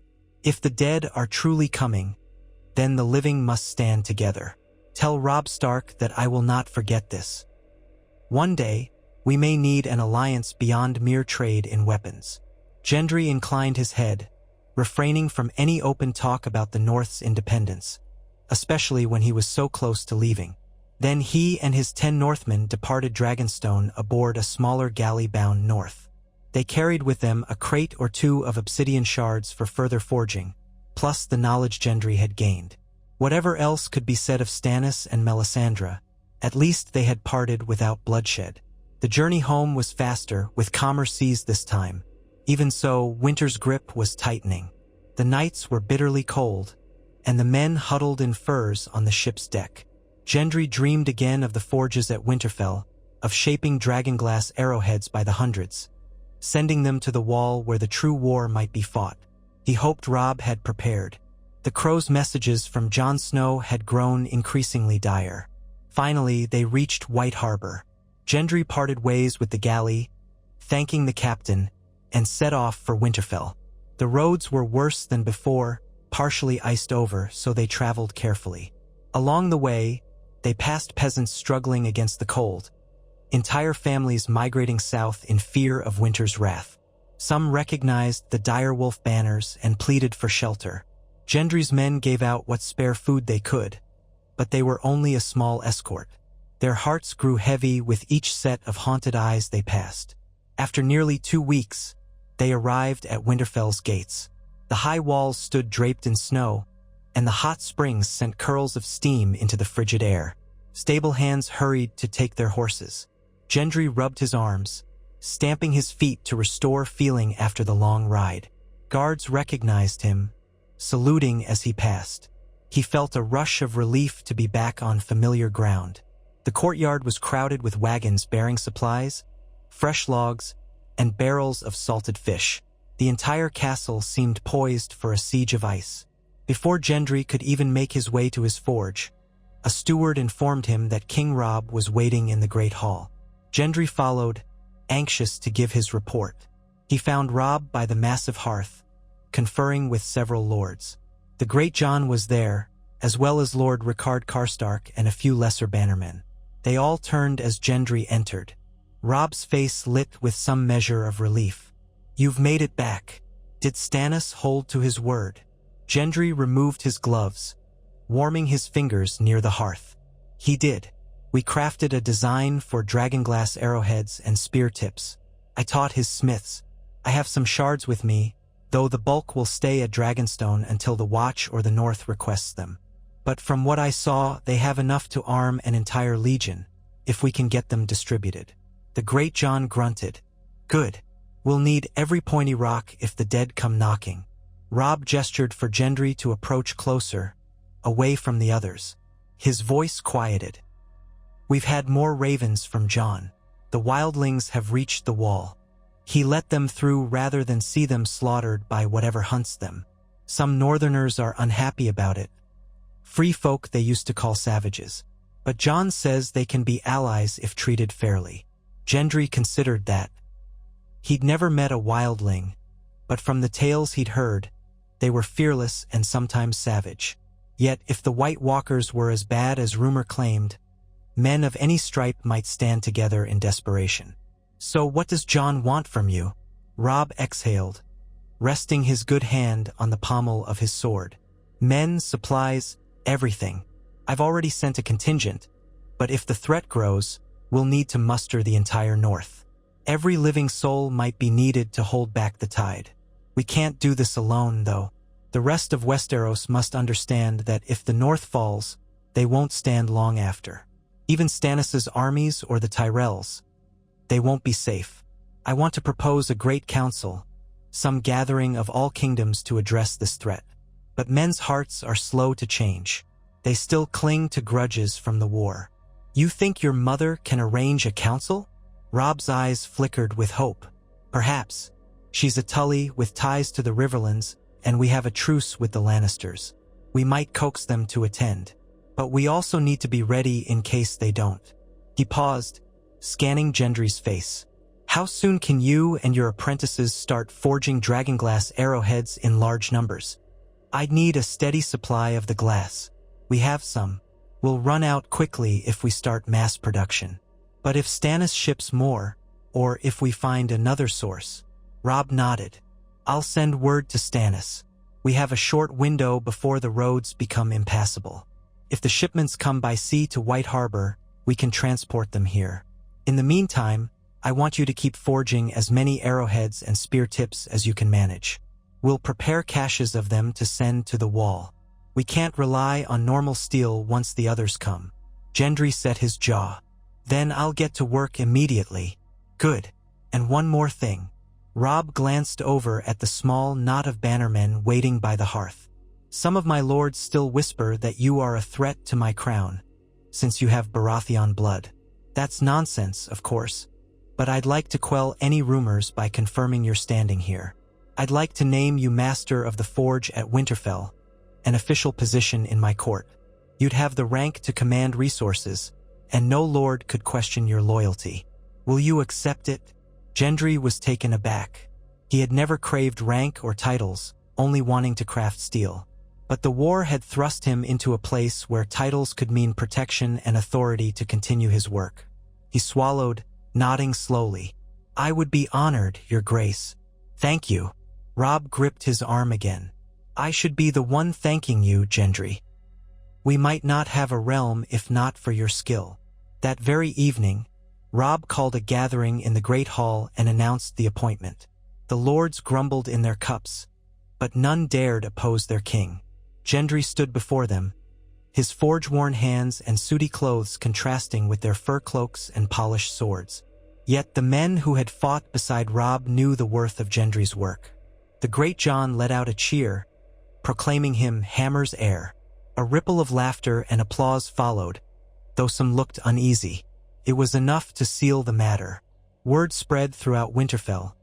Gendry was master of the forge, the blacksmith who would lead the North's preparation against the terrors in the far north. His forging area expanded, absorbing other workshops. Under Gendry's direction, they built specialized stations to chip and shape dragonglass. They also perfected a process for quickly attaching the obsidian to arrow shafts. Workers hammered away at the anvils day and night, forging spear sockets, arrowhead bases, and steel frameworks for short knives that could hold flakes of obsidian along one edge. Apprentices took shifts, rotating so the fires never died. The sound of hammers echoed across the courtyard, an unrelenting clamor that some likened to the drumming of war. While Gendry devoted himself to forging, the entire castle prepared for the possibility of a siege that might never arrive, or might descend at any moment. Winterfell's granaries were filled. The vaults were replenished with salted meat. Scouts patrolled the distant fields for signs of movement. Ravens were dispatched to the Umbers, the Glovers, the Manderleys, urging them to gather men and supplies at the call of the king in the north. Over and over, Gendry heard the refrain, "If the wall falls, the whole realm falls." The season wore on, the nights lengthened, and the temperature dropped lower each week. Snow piled in drifts against the walls, forcing men to clear the courtyard daily. Gendry sometimes worked so long that, when he finally emerged from the forge, night had settled in. On more than one occasion, he looked up at the swirling snow in the courtyard and felt a deep sense of foreboding, as though an invisible presence hovered just beyond the darkness. In the midst of this tension, there came a welcome reunion. Arya Stark returned to Winterfell, escorted by men loyal to Robb who had found her wandering the Riverlands with a strange company of outlaws. Word traveled fast in the castle that the long-lost daughter of Ned Stark had come home. Gendry was at his forge when he heard she had arrived, accompanied by a scarred man in a hood. Rumors said she had been disguised as a boy, that she had traveled under all sorts of false names, that she had survived captivity at Harrenhal, and more. When at last he saw her, it was by chance in the courtyard. She was older than he remembered, taller, with a fierce, wary look to her eyes that belied her youth. He recognized her immediately from King's Landing, the quick girl who used to run around with a wooden sword. She was dressed in a thick woolen cloak, a sword belted at her waist. For a moment he hesitated, not knowing if he should speak. She turned, caught sight of him, and her eyes widened. "Gendry?" she said, stepping forward with surprising directness. "I heard you were in the north, that you helped my brother, that you're some master smith now." He gave a slight bow of the head, feeling sheepish. "I never expected to see you again. You vanished from the city after your father." Her gaze flicked away. "Yes, well, life took me many places." She studied him in silence for a moment, taking in the soot-stained apron, the hammer in his belt, the faint scars on his arms. He thought he saw relief in her eyes. "I'm glad you made it out. I heard stories that the queen wanted all of my father's friends' bastards hunted, that they killed some, but not you." Gendry's throat tightened. "I got lucky. The king, your brother, gave me a place when the Lannisters turned on the Starks. Then everything changed." He gestured at the half-finished arrowheads. "Now I'm forging weapons of dragonglass for when winter truly arrives. If you're staying, maybe we'll have time to talk properly. Catch up." Arya's posture softened a fraction. "I'd like that. Sansa told me you were a big reason Robb won so many battles. She said you're a hero. I called her a silly goose, but maybe she's right." Her tone turned teasing, but underneath, there was a warm note he had never heard from her before. "I'm not a hero," Gendry mumbled. "I just make steel. Or glass now." Arya gave him a faint, crooked smile. "Better forging than fighting if you can help it. But if the others come, I suspect we'll all fight." She touched the hilt of her sword. "Some of us want to be prepared for everything." As she walked away, Gendry felt a strange sense of both comfort and worry. Comfort because he was glad she was alive, that a piece of the old days in King's Landing had survived. Worry because the fact she had returned only underlined how serious the threat must be, how every Stark was gathering in Winterfell as if bracing for a storm that could wipe them all out. The weeks dragged on, and with them came news from the Wall, frightening news. The Night's Watch, bolstered by wildlings, had fought skirmishes against small parties of whites that slipped past the Wall's defenses. The biggest terror was the rumors of White Walkers themselves, glimpsed in the distance like pale shapes under moonlight. Some Black brothers insisted that normal steel shattered against their weapons, made of some enchanted ice. Others spoke of men returning from the dead with blue eyes, unstoppable unless cut down with dragonglass. Gendry's arrowheads were in use up there, slaying a handful of whites or so the ravens reported. But the real test was yet to come. Jon Snow, as Lord Commander, called for all men of the North to stand with him on the wall. Robb prepared to answer, sending out the call to every bannerman. The lords gathered at Winterfell, bringing knights and foot soldiers. Even the Riverlands, bound by old ties to House Tully, contributed men. PYP, a messenger from the Watch, arrived half-frozen, begging for more dragonglass and warm furs. He claimed the deep snows near the wall were haunted by shapes that moved at twilight. Gendry and his apprentices worked themselves to the brink of collapse. Shards of obsidian were chipped into arrowheads day and night. Every suitable piece of stone was used. The forges rang with the sound of hammers forging spear sockets and short-bladed daggers designed to hold a sliver of dragonglass at the tip. They also adapted a design for scythes and halberds, in case massed ranks of wights attacked. It was a frantic race against time. The small folk of the north arrived in droves, seeking refuge behind Winterfell's walls, some offering to help in the smithies in exchange for food. Soon, the castle teemed with so many people that space was scarce, but Robb refused to turn them away. Amid this frenzy, Gendry occasionally crossed paths with Arya. She trained tirelessly with the sword, sometimes sneaking out at night to practice footwork in the courtyard when the guards weren't watching.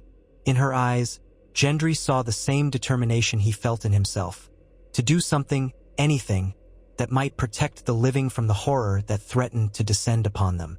Once, she asked him to craft a specialized dagger with a slender steel tang and a dragonglass edge. He spent half a day shaping it, presenting it to her under the flickering torchlight. Arya tested it on a practice dummy, slicing with lethal precision. She looked up at him afterward with a grim nod of thanks. With the arrival of the first true blizzard, Robb Stark decided it was time to act. The king in the north announced that he would march with a large portion of his bannermen to the wall, to aid the Night's Watch directly. He would leave a garrison behind to hold Winterfell, but otherwise, the North's might would gather at Castle Black. The plan stirred anxiety among the lords.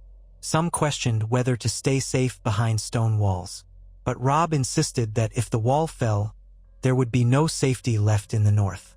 He also asked Gendry to accompany him, to continue forging weapons and to help train any blacksmiths at the wall.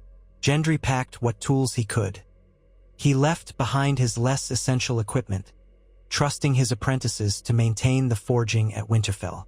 Then, as swirling snow battered the gates, the host marched out.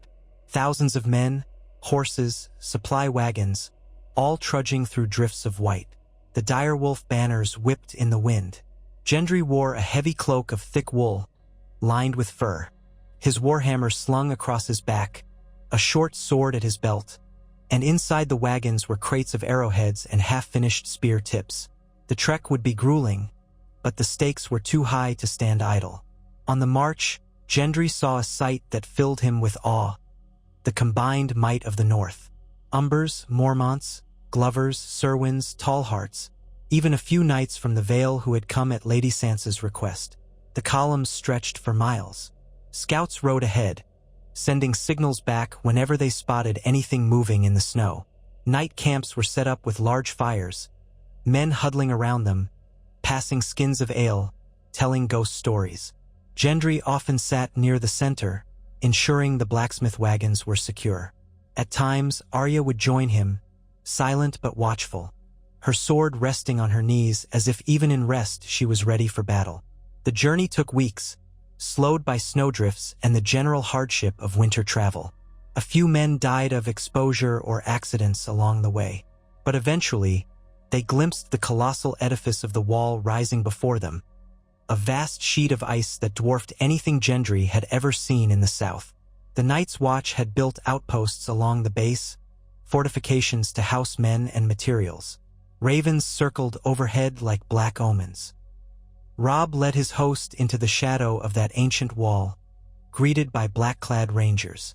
Jon Snow emerged, pale and gaunt from the burdens of command, but his voice held steady authority. He and Robb embraced like brothers who had been parted too long. Gendry watched from a short distance, noticing how both men carried the weight of a kingdom's fate on their shoulders. Behind Jon, the ragged host of wildlings had set up a camp, eyed warily by the Black brothers. Women and children were among them, each with haunted faces. The first night at Castle Black was a swirl of activity. Gendry and his men hauled crates of obsidian into the armory, meeting Donal Noy, once the blacksmith here, though older and missing an arm from the Greyjoy rebellion. Noy looked at Gendry with a hint of skepticism, but after seeing the design of the arrowheads, he nodded in approval.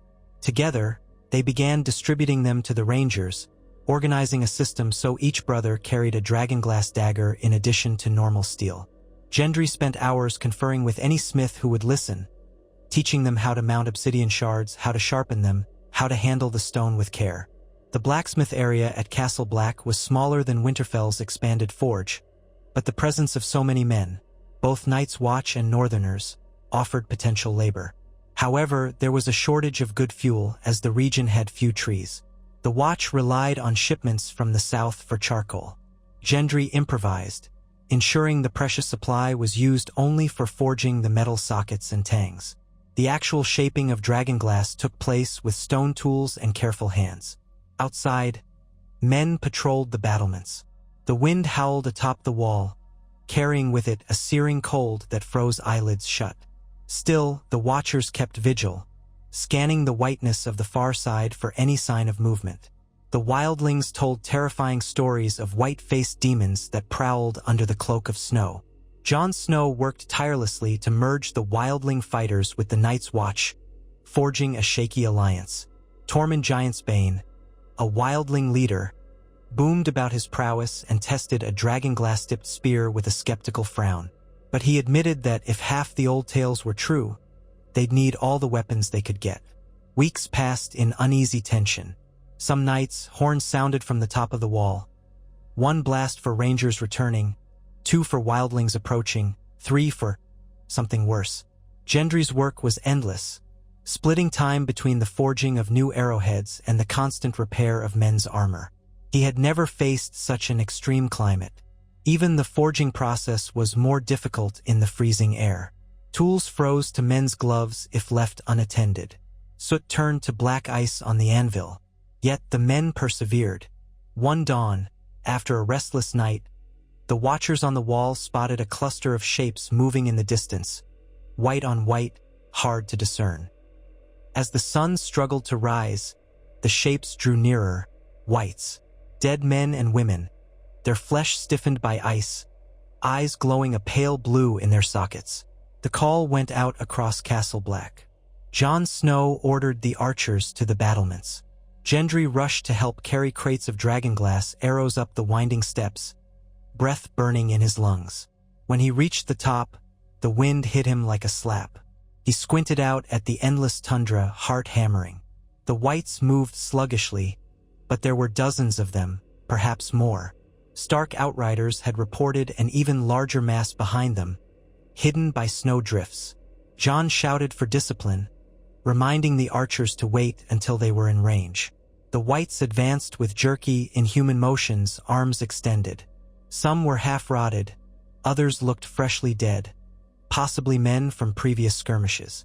In the swirling wind, Gendry felt a primal fear coil in his gut.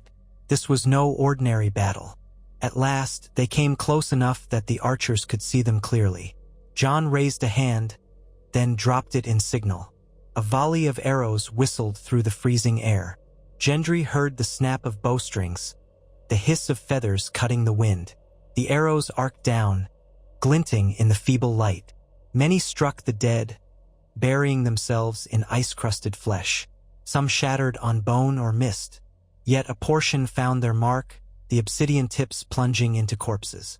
Steam rose from the impact sites, and the whites jerked, collapsing as if the magic animating them had been snuffed out. A ragged cheer went up on the battlements. Men scrambled to notch another volley. Gendry peered over the edge, seeing the results of that first flight. At least half a dozen whites lay inert, black patches where the arrowheads had struck. Others continued forward, heedless of the destruction. The archers loosed again. More whites fell, trailing eerie wisps of icy vapor. But more kept coming, dozens more, shambling over the corpses of the ones that had fallen. Jon shouted orders to the men below. Groups of wildlings brandished dragonglass-tipped spears, ready to repel any that reached the gate. The wind carried the reek of decay. The watchmen launched another volley, some using normal steel arrows once they ran out of obsidian. Those seemed to do little. Whites took the hits and kept going unless the arrow severed crucial ligaments. Even then, they crawled forward, hungry for living flesh. Suddenly, the watchers on the left side cried out. An enormous shape emerged from the swirling snow, a giant white, or what looked like it had once been a giant. His flesh hung in strips, chest caved in. It lumbered toward the wall's northern base. Arrows peppered its hide, but it hardly slowed. Gendry's heart lurched at the sight of that monstrous abomination. If it reached the gates, it could tear them apart. Desperate, Jon called for the scorpions, large siege crossbows mounted on the wall's walkway. Gendry dashed with a team of men to load a massive bolt tipped with dragonglass shards. The giant white drew closer, howling with an unearthly shriek. The scorpion's crank turned with creaking protests in the cold. They aligned the shot, struggling to aim against the wind. Finally, with a grunt, a night's watchman yanked the trigger lever. The huge bolt flew, trailing a faint black shimmer. For a heartbeat, it seemed the wind would push it off course. But it slammed into the giant's ribcage, embedding deep. A flash of eerie light flickered at the point of impact. The undead giant bellowed, stumbling forward another few steps. Then, abruptly, it collapsed, the magic animating it snuffed out like a candle flame. Cheers erupted again on the wall, but the battle was not over. Smaller whites approached from multiple angles, pressing against the defenses, even as fresh volleys of arrows rained down upon them.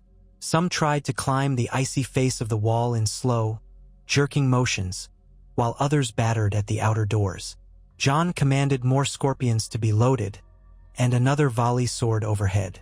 Gendry stayed near the siege engine, helping to reload. His arms burned with the effort, but he persisted. At last, after what felt like hours, the final white was put down. The ground before the wall was littered with motionless corpses, some still smoldering with that faint, smoky residue of parted magic. The watchers waited, hearts thudding, to see if more would come. None did. The wind carried only the hush of snow. Relieved voices rose from the ramparts. Some men sobbed in quiet horror at what they had witnessed. Others simply stared. Gendry slumped against the battlements, the cold stone biting through his cloak, exhaustion washing over him. If this was only a scouting force or vanguard, what would happen when the Real onslaught arrived? In the days that followed, the men of the watch burned every corpse with wildfire, leaving no trace that could be reanimated. Scouts ventured beyond the wall, confirming that a larger mass of undead lurked in the northern wastes, led by beings so cold the air crackled around them. Robb Stark and Jon Snow convened war councils with wildling leaders, discussing how to hold the line. The Watchers on the heights continued forging arrows, scorpion bolts, and spearheads from dragonglass shards. Gendry, recognized now by the Black Brothers for his crucial role, worked tirelessly, yet he sometimes felt the futility creeping in. The enemy was vast, unrelenting, immune to fear. They would come again. But hope was not dead. Across the sea, Daenerys Targaryen, rumored to have dragons at her command, might one day arrive to lend her fire. In the south, Stannis had declared his willingness to aid the wall if necessary. Even the Tyrells might be swayed by the threat to all living souls. For now, the men at Castle Black braced themselves, forging every piece of dragonglass they could muster. Gendry had never thought he would stand at the edge of the world, forging black stone into the last bulwark against an enemy older than any king. Yet here he was. Sometimes, as he hammered an iron socket by the orange glow of the coals, Gendry remembered King Robert's visits to the smithy in King's Landing, the kindly strong hand on his shoulder, the jests about warhammers and swords. He remembered Ned Stark's quiet dignity, Arya's fierce spirit. All of it had led him here, shaping steel and glass to save a realm that had once scorned him as a bastard with no place. Now, that realm's life might hinge on his hammer blows and the flicker of obsidian's dark sheen.